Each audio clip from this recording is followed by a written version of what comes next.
Hi, and welcome to another edition of Jules Voto's Photo Focus. This January 1st, for the first time in a long time, I took some pictures at Philadelphia's Mummers Parade. The parade is a New Year's tradition since 1901.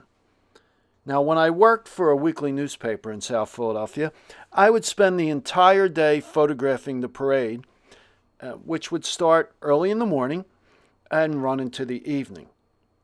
When I first started shooting the parade for the newspaper, I used two manual focus 35mm cameras.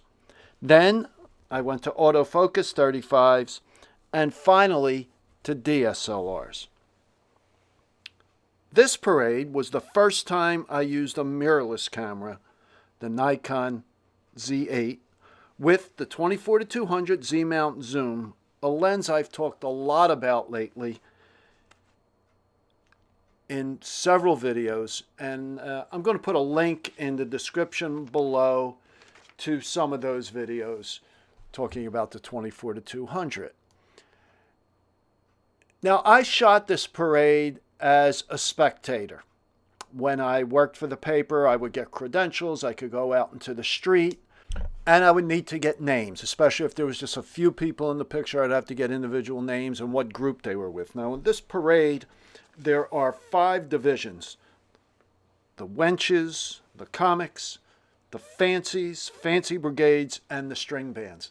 And usually at the lead of the individual group, they would have a name. So I would always take a picture of the car or truck with that name so I could identify those that followed.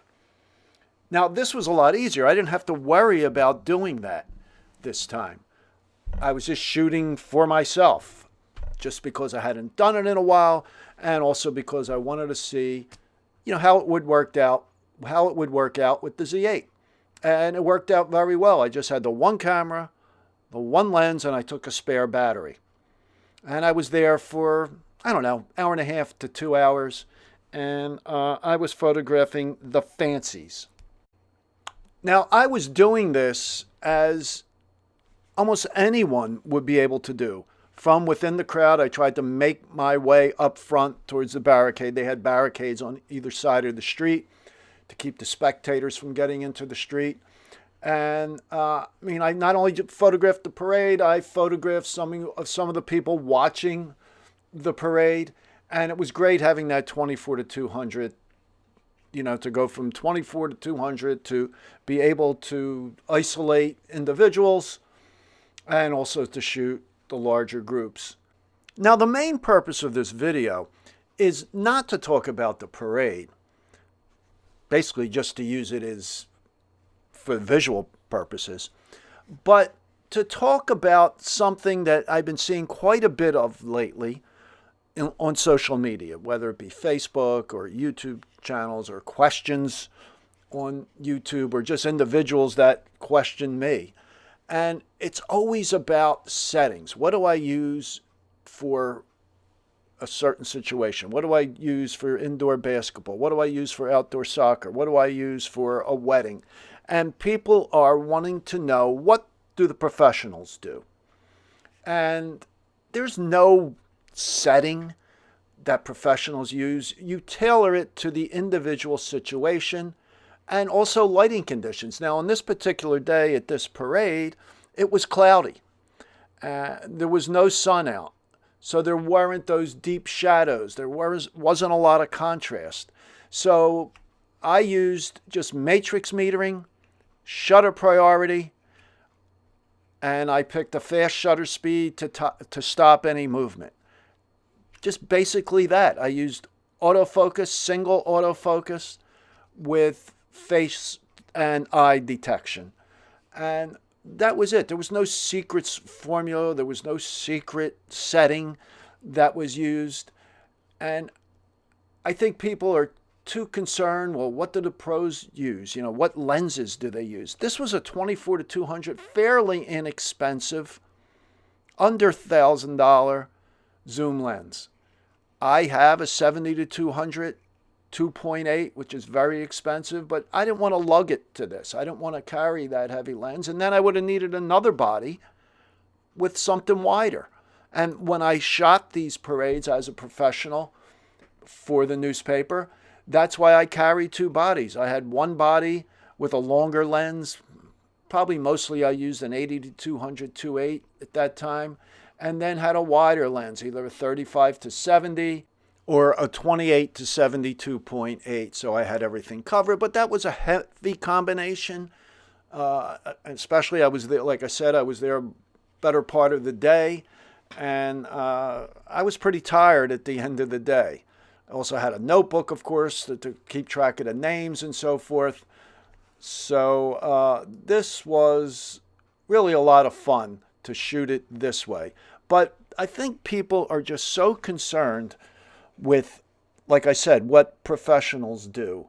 And you don't need the best lenses to shoot something like this. In fact, to shoot most events, you don't need the most expensive, fastest lenses. You could use kit lenses if that's all you have. Many cameras you can get very inexpensive, like let's say for an APS-C camera, like an 18 to 55, and then maybe a 50 to 200 or something. And that you could cover a lot of ground with that. They're not going to work in real low light situations very well, but otherwise it should be fine. And if it's not the sharpest lens, it doesn't have to be. How big are you going to make prints? Are you going to make prints? Are you just going to look at them on the web? Are you just going to look at them on your phone? Are you going to post them to Facebook or Instagram or some other social media platform? So just be concerned with trying to get the best possible image. Shoot a lot. Try different angles. Shoot wide. Shoot tight.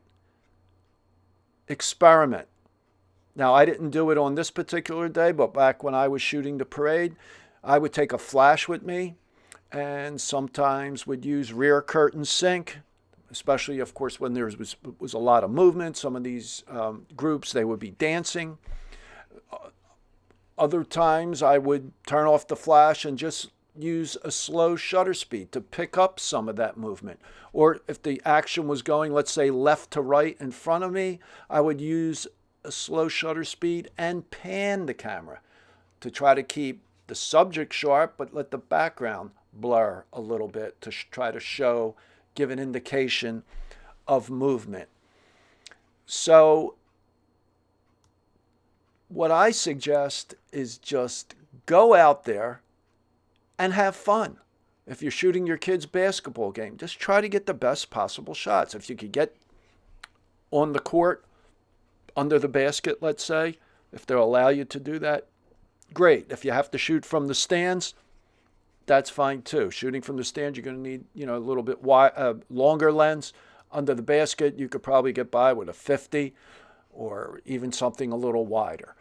So don't worry what, Joe Professional is doing, who has a, $7,000 camera body and a $3,000 lens. You don't need that to get good pictures. Now, I've seen some people say, well, professionals only shoot in manual, or they only shoot in aperture priority, or whatever. No, that's not true. Sometimes I shoot in manual. Sometimes I shoot in aperture priority. More times, I would say, I shoot in shutter priority. I rarely shoot in program, but there's nothing wrong with shooting in program. The thing is just to try a little bit of everything and see what works best for you and what works best in a certain situation. Some situations, if I'm doing something indoors, let's say, where I need to use flash, let's say an event, then I'll shoot usually in manual exposure mode. You may want to use a different mode. So it all depends on what you're comfortable with, on what works for you. There's no right or wrong way. Whatever gets the picture is the right way in a given situation. So as I said before, just go out, shoot a lot, experiment, and have fun. So I hope you enjoyed this video. I hope it has helped answer some questions you may have had. And if you have additional questions, please leave them in the comments below. And if you found this video helpful, please give it a thumbs up and subscribe to my channel. So I will talk to you next time.